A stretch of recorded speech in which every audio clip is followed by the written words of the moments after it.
Bela diri di pesantren Mumtazah sedikit berbeda dengan bela diri lainnya. Bukan pencak silat, bukan juga karate, apalagi taekwondo. Tapi ini mixed martial art atau MMA.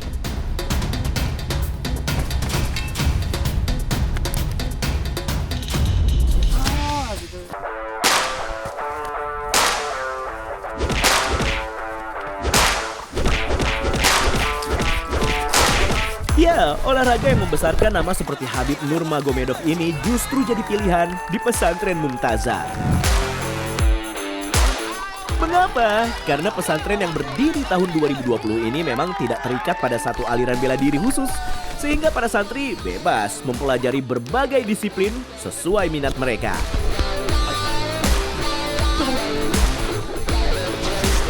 Berbagai teknik bela diri disatukan dan diwadahi secara resmi menjadi ekstrakurikuler MMA. Dengan memadukan teknik pukulan, tendangan, hingga kuncian, MMA jadi wadah untuk mengasah fisik, mental, dan ketangkasan para santri Al-Mumtazah.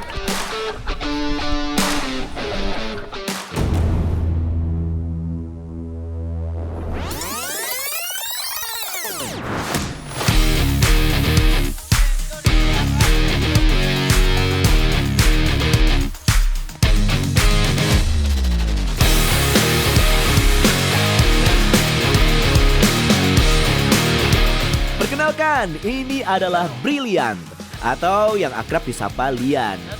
Mengagumi sosok petarung dunia Habib Nurmagomedov menjadi alasan utama Lian mantap mengikuti dunia MMA.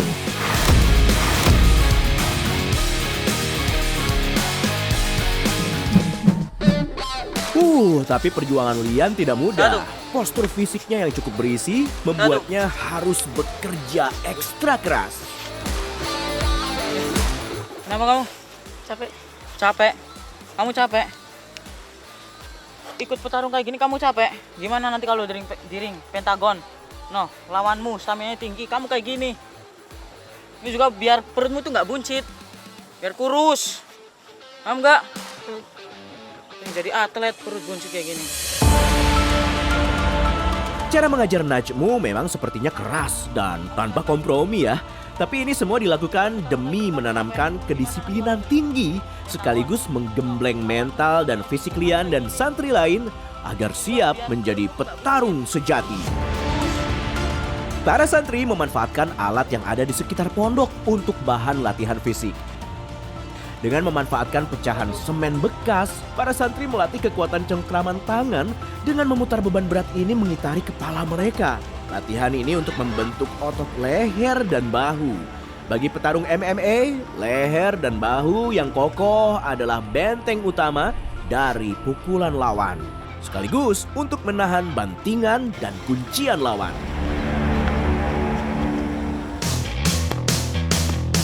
Setelah fisik dan otot sudah panas, latihan dilanjutkan dengan materi pukulan dasar, jab, dan strike. Teknik pukulan lurus ini adalah fondasi utama petarung.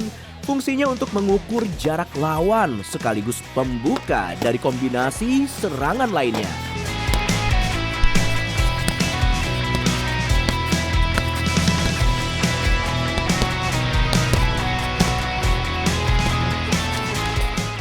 Bukan salah.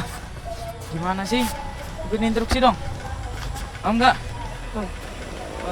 Latihan itu harus disiplin, serius, obsesi. Paham nggak? Latihan tanpa obsesi percuma ya.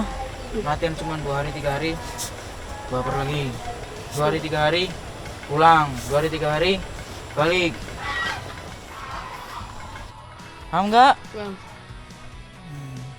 Latihan serius.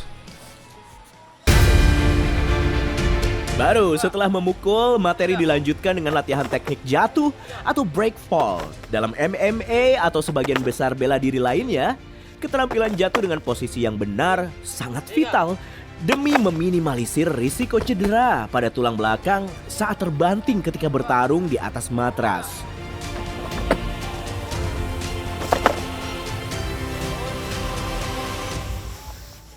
Hei, Walah, kamu lagi. Katanya mau serius, mau disiplin, mau obsesi. Mana disiplinmu? Tunjukin. Baru tadi udah malah tidur, suruh kami malah tidur. Gimana nanti kalau tarung? Ditarung, dibanting malah tidur. Jangan tidur, paham nggak? Ya udah, serius, disiplin, awas aja ya. Lihat lagi. Kena omelan Najmu kan tuh. Meskipun begitu, Najmu sebenarnya peduli dengan teman-temannya. Soalnya untuk membentuk mental petarung, ya memang harus keras. Karena di ring tarung, lawan bisa lebih ganas. Nah, kalau mau latihannya agak santai, ada Indonesian Jiu-Jitsu Kai atau Ijukai. Berbeda dengan MMA yang fokus pada pertarungan dengan intensitas tinggi, Ijukai adalah perpaduan seni bela diri Jepang dengan teknik lokal. Aliran ini tidak cuma mengandalkan pukulan dan tendangan, tapi juga memadukan pertarungan berdiri dengan teknik bantingan dan kuncian bawah. Kunci utama dalam Ijukai justru terletak pada kekuatan kaki, keseimbangan, dan ketepatan kuncian. Kaki bukan cuma digunakan untuk menendang, tapi juga menjadi benteng pertahanan sekaligus senjata utama untuk melumpuhkan lawan.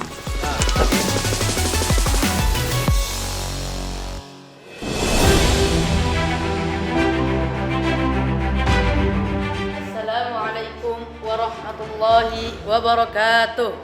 Baru umur belasan tahun, tapi jam terbang mengajar sudah tinggi.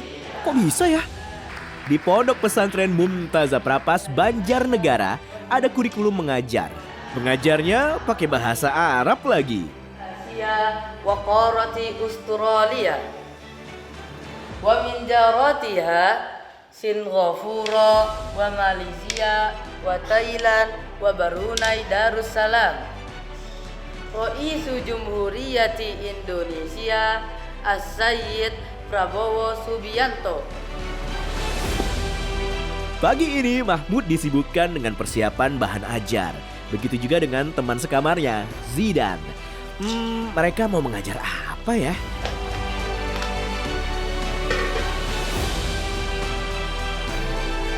Ciri-ciri isim lagunya.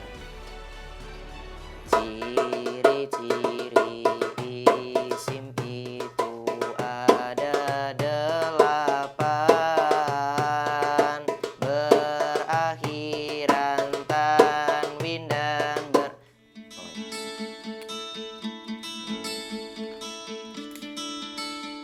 berakhiran tanwin dan berakhiran kasro. Bisa diem nggak? Ini kan aku lagi siap ngajar. Aku ya pada wae. Loh, ini aku mau siap ngajar buat anak-anak SD loh. Lah, emang gimana metodenya? Jadi ini mengenalin bahasa Arab tapi caranya pakai lagu sama darbuka gitu. Bagus juga itu. Iya, makanya aku ngajar ini supaya mereka gampang ngapainnya gitu. Ente ngajar apa? Ini tajwid. Oh, tajwid gitu. Metode Zidan memang kreatif ya. Seorang guru memang dituntut harus pintar mencari terobosan, termasuk memadukan lagu dan musik sebagai media belajar yang menyenangkan.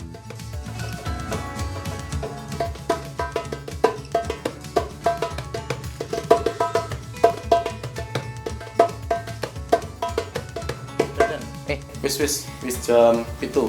Oh iya, habis ini masuk ya? Iya, ngajar. Oh iya, ya, wis.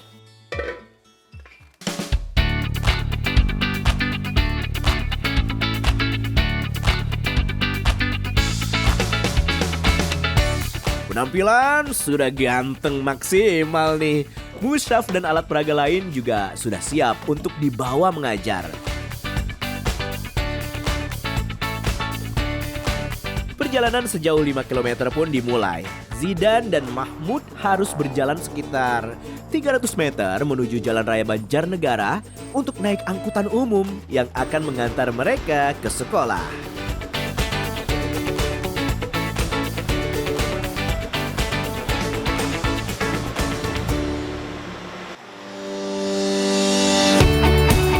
Mereka akhirnya tiba di SD Islam Terpadu Bina Ihsan. Di sekolah, Zidan dan Mahmud langsung berpisah menuju kelasnya masing-masing. Mereka memegang mata pelajaran serta kelas yang berbeda. Sekarang kita akan belajar tentang bahasa Arab. Pelajaran kita bahasa Arab. Oke, saya tuliskan dulu. Nanti silakan catat apa yang saya tuliskan di atas papan tulis. Zidan dengan telaten menuliskan materi dan ciri-ciri isim di papan tulis. Nah, agar anak-anak SD nggak merasa bosan apalagi sampai mengantuk, disinilah justru kreatif Zidan dimulai. Sudah tulis semuanya? Oke, sekarang kita akan belajar bahasa Arab tapi memakai lagu. Ya, kita akan belajar bahasa Arab menggunakan lagu. Di depan Ustadz sudah tuliskan tentang huruf bijarin. Ya, huruf bijarin ini punya lagu yang judulnya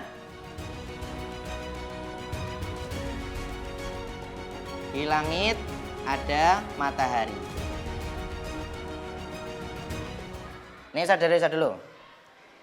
Bi dengan ka seperti, lila untuk, ila kepada, ala di atas, min dari, fi di dalam, an dari, hatta sehingga, bitawa demi, hatta sehingga, bitawa demi. Dengan ka seperti, lila untuk, ila kepada.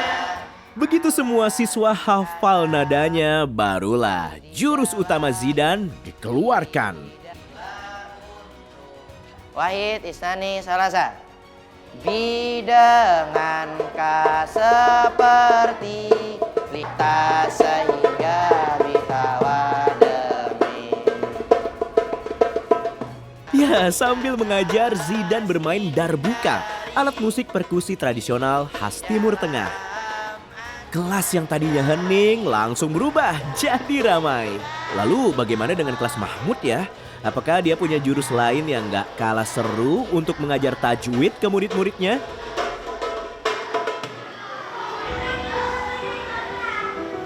Bismillahirrahmanirrahim. Assalamualaikum warahmatullahi wabarakatuh. Beda bahasa Arab, beda lagi ilmu tajwid. Sebagai dasar membaca Al-Quran dengan benar, tajwid memiliki tingkat kesulitan keilmuan yang jauh lebih berat. Dari mulai memahami makhraj huruf, bacaan panjang pendek, sampai hukum bacaan yang tidak boleh asal-asalan. Minimal buka 2 jari. Ya, coba jarinya, 2 yang ini. Diangkat jarinya. Ya, semuanya diangkat, masukkan ke mulut. Baca Al-Quran minimal 2 jari. Ya, masukin semuanya. Jangan dilepas dulu. Dari contoh tadi, Mahmud sedang mengajarkan makharijul huruf, yaitu tempat dikeluarkannya bunyi huruf hijaiyah dari dalam mulut.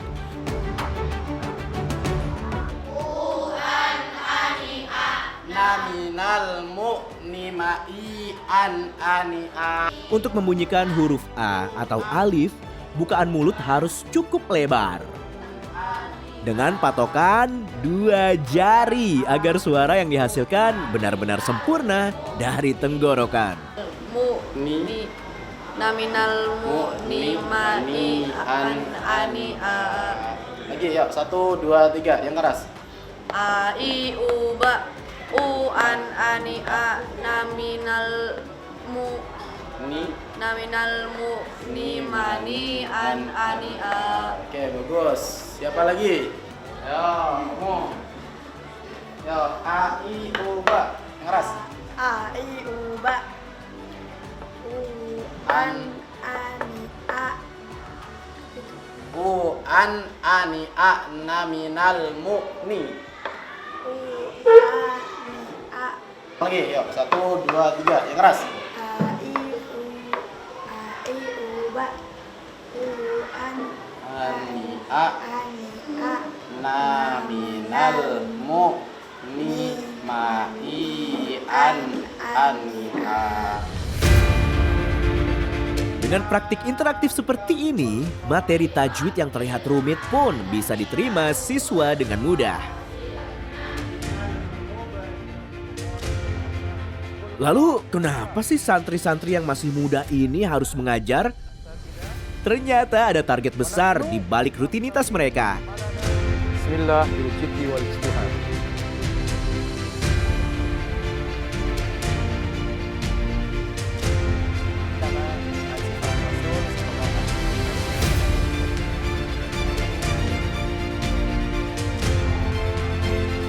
Hingga lulus sekolah menengah atas, setiap santri ditargetkan punya pengalaman mengajar hingga 3.000 jam. Mereka dibentuk melalui kurikulum Kuliatul Mu'allimin Al-Islamiyah sebagai wadah penyemayan calon guru Islam masa depan.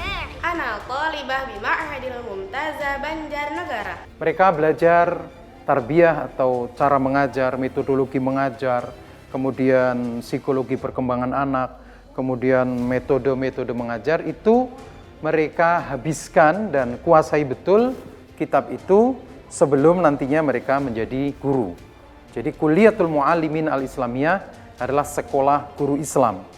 Harapannya anak-anak ini bahasa Arabnya cakap, Qur'annya bagus, adabnya bagus, sehingga ketika mengemban amanat menjadi guru, mereka punya profesionalitas dalam mengajar, juga adabnya bagus. Gitu. Assalamualaikum warahmatullahi wabarakatuh. Uniknya, metode Mumtazah menyatukan bahasa Arab dan Al-Quran sebagai satu kesatuan yang tidak bisa dipisahkan. Santri diwajibkan menguasai kosakata surat Al-Baqarah karena dianggap sudah mewakili 80% kosakata di dalam Al-Quran. Tahapannya, di kelas 1 atau setara kelas 7 SMP, santri memulai dengan terjemah lafziah berbahasa Indonesia.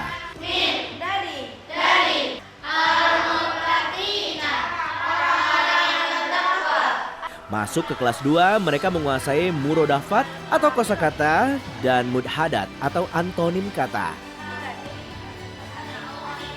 Begitu memasuki kelas 3, santri sudah masuk ke tingkat tafsir dan ijaz balagi, yaitu membedah keindahan dan mukjizat linguistik Al-Quran. Dengan sistem ini, Al-Quran di Mumtazah dipelajari lewat 6 pilar utama.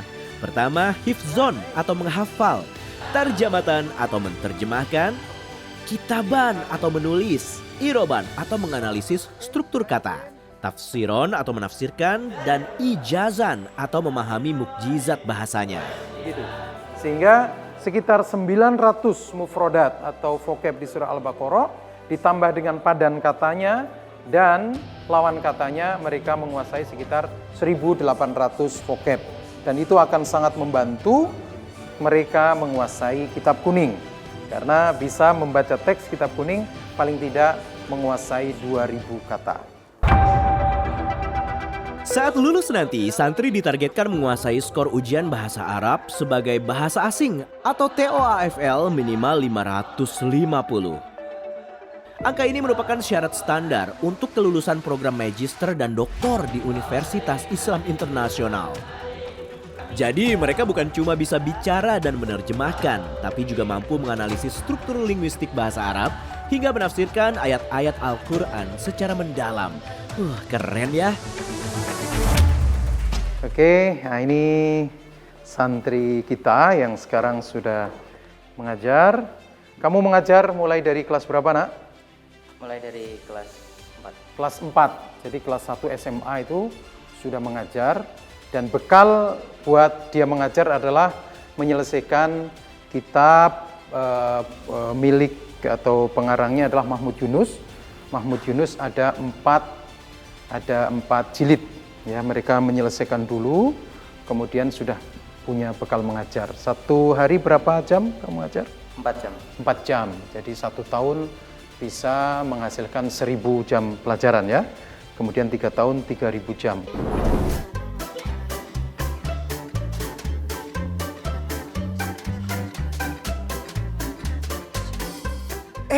Ada aja santriwati yang ngantuk saat belajar. Mungkin karena tadi belajar terus. ارفعي هذا الكرسي. لماذا هي تنام هنا؟ يا بسنة يا بسنة استيقظي. يبدو أنك تعبانة. نعم شعرت بتعبانة. الفصل الوسيخ، هيا ننظف جماعة. حاضرة يا أختي. أنا سأشتري آيس كريم. وماذا تشترين؟ سأشتري آيس كريم. وأما أنت؟ سأشتري لبن.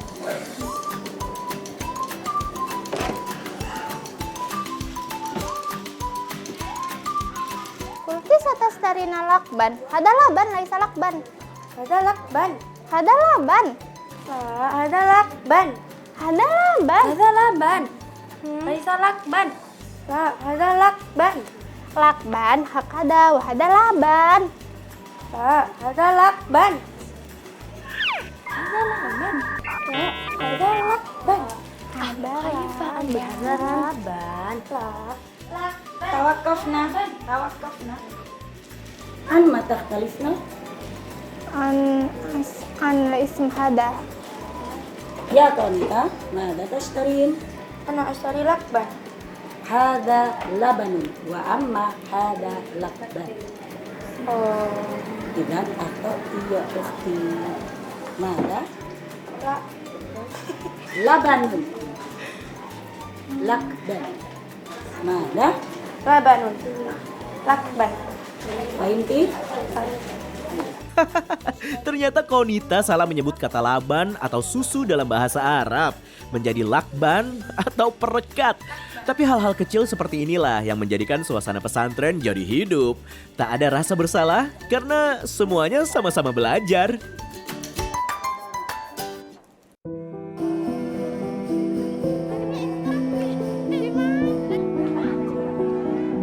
Loh, tapi kenapa Konita tiba-tiba nangis ya? Apa karena salah pakai bahasa tadi?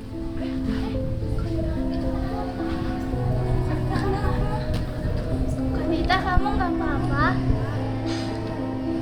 Konita, kenapa? Kamu kenapa? Kamu sama orang tua. Perasaan homesick atau rindu rumah dan keluarga adalah hal yang sangat manusiawi di tengah perjuangan para santri menuntut ilmu. Apalagi jadwal pulang mereka sangat ketat dengan jatah libur 2 kali dalam setahun, yaitu saat Hari Raya Idul Fitri dan akhir tahun Masehi. Semoga apa yang kita dapat di sini jadi ladang pahala buat orang tua kita. Amin. Daripada sedih, ayo kita aja yuk. Mana kak? Sawah. Ayo kita seru-seruan yuk. Zara dan Chelsea langsung mengajak Konita untuk panen sayuran di sawah. Beragam vegetasi seperti kangkung dan kacang panjang adalah hasil tanam dan rawatan tangan para santri sendiri loh. Dari sini mereka dibekali ilmu bercocok tanam dan keterampilan agrobisnis sejak dini.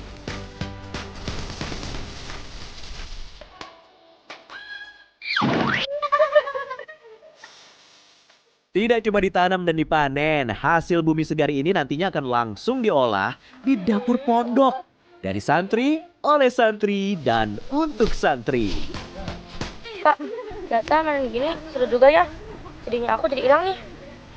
Iya, selain bikin sedih kamu hilang, juga kamu ini bermanfaat buat kita. Apa itu manfaatnya? Iya, selain panen ini bikin bahagia, panen ini juga bisa menjalin silaturahmi sama santri-santri lainnya.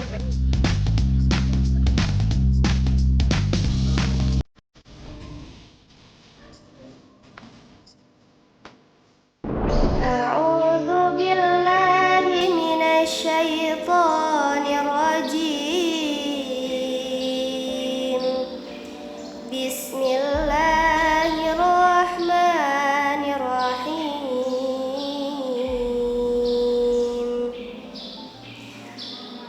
وبشر الذين آمنوا وعملوا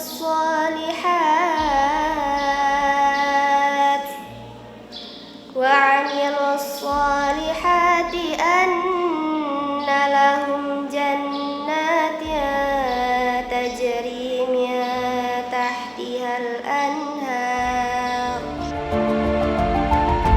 Di pesantren Mumtazah Banjarnegara, para santri putri juga memiliki agenda rutin keagamaan. Mereka memulai hari dengan khusyuk melalui kegiatan mengaji dan memperdalam bacaan Al-Quran lewat latihan murotal. Gak cuma mengaji, suasana juga kian semarak dengan latihan rebana para santri putri setiap sore hari.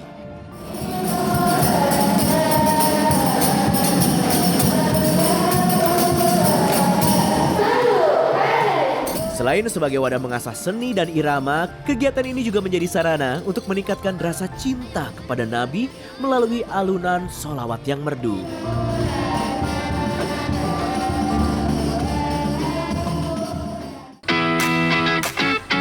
Sekarang masuk ke sesi yang lebih santai tapi tetap menegangkan, yaitu tanding panahan.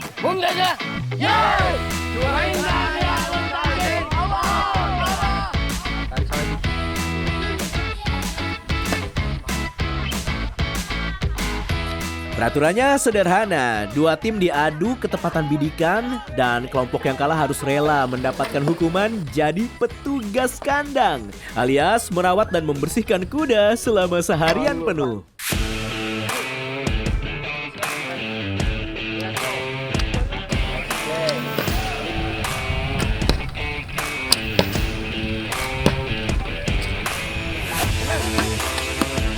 Dan setelah melalui adu kurasi yang sangat sengit, tim Syafi'i dan kawan-kawan kalah tipis dalam perolehan skor akhir. Gimana sih? Apa lah kemarin ya? Bersihin kuda. Yuk. Sesuai perjanjian nih, tim Syafi'i pun langsung menjalani hukuman mereka. Di kandang ada sekitar 12 ekor kuda yang dimiliki komunitas lokal yang memang sering dimanfaatkan oleh pesantren untuk sarana belajar berkuda para santri. Pertama, bagiannya Syafi'i nih, bersih-bersih kandang.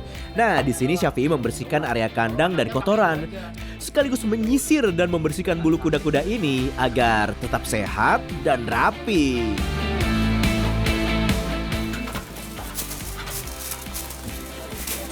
Kalau udah bersih, lanjut bersihin kudanya.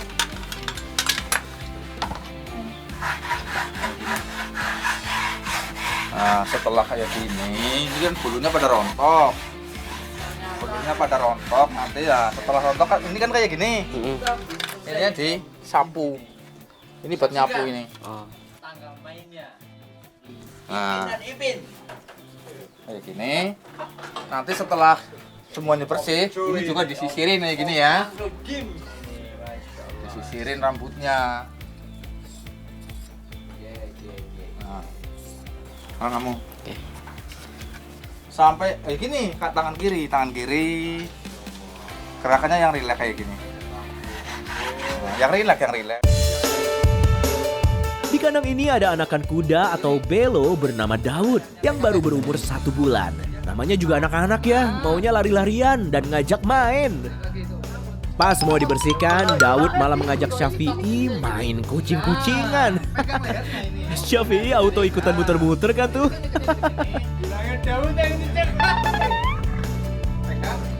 Selanjutnya sesi pemberian makan. Tumpukan rumput segar langsung disajikan untuk memenuhi kebutuhan energi kuda-kuda ini. Mereka diberi makan 3 kali sehari pada pagi, siang, dan sore hari. Terakhir sesi memandikan kuda. Syafi'i dan Fadlan memandikan kuda betina bernama Baby, si betina lokal. Nah, kalau Baby punya kepribadian cukup tenang dan penurut. Baby tenang ya. Seger kok mandi siang-siang. Tenang Baby. Meskipun gak rewel, Baby tetap aja asik bergerak dan bergeser ke sana sini saat disemprot dan disikat. Alhasil Syafi'i dan Fadlan harus ekstra sabar mengikuti alur gerak si Baby sambil pasrah kena cipratan air. Baby, tidur dulu ya. Kawan-kawan kita mandi bareng lagi, oke?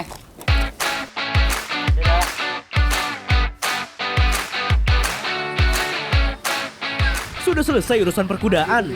Belum pemirsa. Setelah ini mereka menyiapkan kuda untuk latihan di arena. Nah, kuda yang ini namanya Malaka. Kuda blasteran Arab dan lokal. Kali ini Fadlan, Syafi'i, dan Wafi belajar memasang pelana. Proses ini sekaligus menjadi momen bonding yang sangat berharga sekaligus waspada ya. Sama seperti manusia, kuda juga memiliki insting dan perasaan yang sangat peka. Si kuda bisa tahu loh, jika kita mendekati mereka dengan rasa takut atau emosi tinggi, kuda akan merasa terancam. Jangan sampai ada di belakang kuda, karena nanti bisa kena sepak. Sebaliknya, pendekatan yang tenang akan bikin si kuda merasa aman. Nah, untuk bagian latihan, giliran Rasyad, salah satu santri Al-Mumtaza yang sudah biasa berlatih berkuda.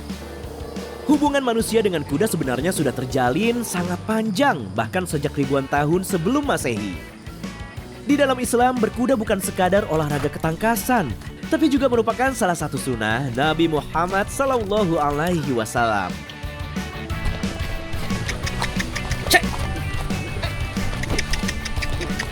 Olahraga ini diajarkan karena tidak hanya melatih fisik, keseimbangan dan refleks, tapi juga mengasah mental pemimpin, keberanian, serta kontrol emosi agar bisa bersatu dengan karakter sang kuda.